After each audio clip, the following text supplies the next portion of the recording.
Hello, my name is Patrick, and in this video I want to offer some reflections. As always, these are always reflections, and there are thoughts. They're not fact or set in stone because they haven't been proved. I'm not a doctor, I'm not a medical researcher, so these are just my own thoughts as someone who recovered from POTS following a brain rewiring program and then set out to see if the idea of a brain impairment in the limbic system could explain the condition, which I believe it possibly can. So anyway, these are just my thoughts, and my topic is POTS syndrome feels neurological because it is. This regards not every aspect of it at all, but the primary aspects of it, the primary neurological aspects of it. And I'm saying, giving this video, really making this video for people who have the condition, and it's a way of kind of, I hope, giving some hope that if you kind of agree with what I'm going to say in a little bit about these sort of symptoms feeling rather neurological, that actually might be pointing to the fact that what you're experiencing is neurological. And if that is the case, then there is a program, the Dynamic Neural Retraining System, which worked for me and which seems to be working for others with POTS and continues to be doing so. I'm only speaking at an anecdotal level now because there's been no study into its efficacy for POTS yet, although there may be in the future, who knows. So I'm only speaking anecdotally there, but speaking of neurological problems, what on earth was I going to say? But yes, that it'll give you, I hope, some hope that maybe this is what the fact that these symptoms feel neurological actually indicate that they are.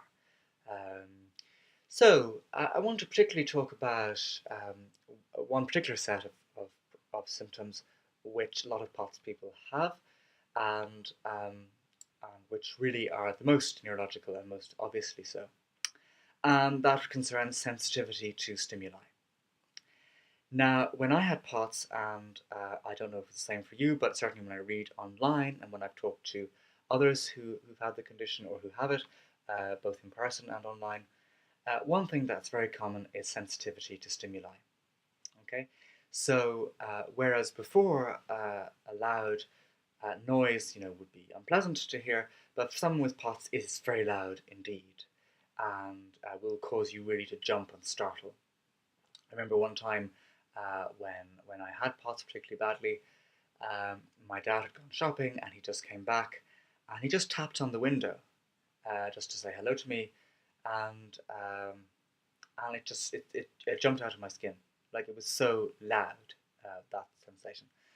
And so that's one example. Another example is light sensitivities. So people may start to find that they can't tolerate sunlight or light in general, or that light gives them migraines.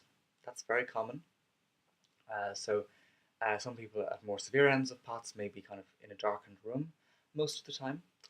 And combined with the light and sound, there are some people find television too much, radio too much, more usually television. You read about that quite a lot. So after television, then you have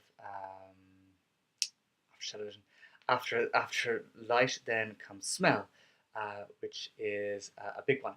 So a lot of people with POTS syndrome are chemically sensitive as well. When I say a lot, again, I'm speaking from anecdotal evidence from people I've talked to online, people I've seen recovering using the same program I did. That they also tend to be chemically sensitive, so the two coexist.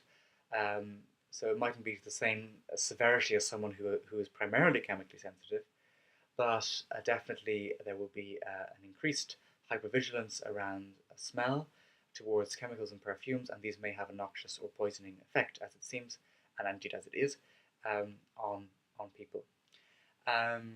So also things like exhaust fumes or freshly cut grass or tires, anything like that, may also become overpowering and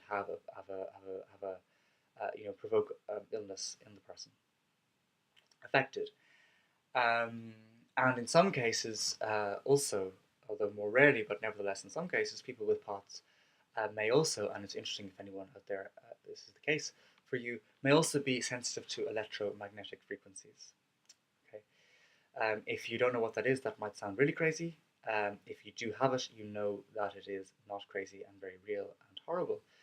But basically, this is a situation where the sensory processes in the limbic system become so hypervigilant through the process of neuroplasticity, brain change, following an initial trauma.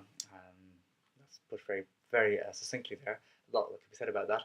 But basically, starts to actually pick up electromagnetic frequencies. So think that in that case, Wi-Fi, smartphones, TVs, computers, laptops, everything, they become pretty much out of bounds, or one has to find rather ingenious ways of getting around the problem in order to work with them. So those are those. Now, all of those relate obviously to neurological problems, because although you might think the ears hear and the nose smells and the eyes see, of course that's all true, but the part of us that really processes all of these sounds, light, and smell is the brain. And in particular, it is the limbic system. Okay, the limbic system is responsible for sorting our sensory input. So basically, if the limbic system goes into a hardwired state of crisis, as is my argument regarding what happens in POTS, then the situation is, bird out there, sorry, so normally I have cats wandering by, a lot of cats around here, and sometimes I've had soup bowls on my piano here, and they come and look at the soup bowl, because obviously they're very posh cats. Okay, cat food or mice is not good enough for them. They want soup. Now, okay. Obviously, neurological problems, because the part of us, the limbic system, which sorts the sensory information, when it enters a hardwired state of crisis, it becomes super hypervigilant, and the result of that is that the parts of us, that the brain that sort the sensory experience, enters a heightened stress response. So therefore, you start to hear sounds as being louder than they would otherwise appear to you. You see light, becomes more powerful because the brain can't process it so well, and smells become more powerful because the limbic system's smell centers, which are significant, also become highly sensitized. So if any of those, or same with electromagnetic frequencies, but if any of those things are happening to you, loud sound startling, bright light causing migraines or other kinds of sensitivities, smells being too much, or you're electromagnetically sensitive, then although those things are all immensely unpleasant and horrible to have, know that those things can only be pointing to your neurological origin. Because the sounds themselves haven't changed, light hasn't changed, smells haven't changed, your ears and nose have not changed, your eyes haven't changed particularly. It is the part of you that processes all of those things, all of those senses. So that's what's changed. So know that if that's the case and you have POTS, that indicates that what you're primarily suffering from is a neurological problem. It's one facet of the neurological problem. The other facets I go into in other videos, particularly the ones that directly relate to the elevated heart rate and so on, which I discussed particularly in the hour-long talk. But basically, those neurological problems are obviously so because there's no other possible explanation for them. So that's what I'd like to say about that. So if that is the case for you, take heart. That means that this is a neurological problem, and the dynamic neural retraining system, if you follow it, fingers crossed, will be an effective treatment for you, as it was for me, as it's been for other people I've seen who follow it. And in my own case, I remember that the sort of sensitivity to noise went away pretty quickly, but the sensitivity to smell and chemicals was basically 75-80% normalized after 7 weeks of doing the program. So quite a kind of quickly, really. And since then, I occasionally have an extra whiff of perfume that hits me, but basically, not really is the thing. And I'm perfectly fine with that situation. But basically, it improved hugely, and it's pretty much stuck that way for the most part.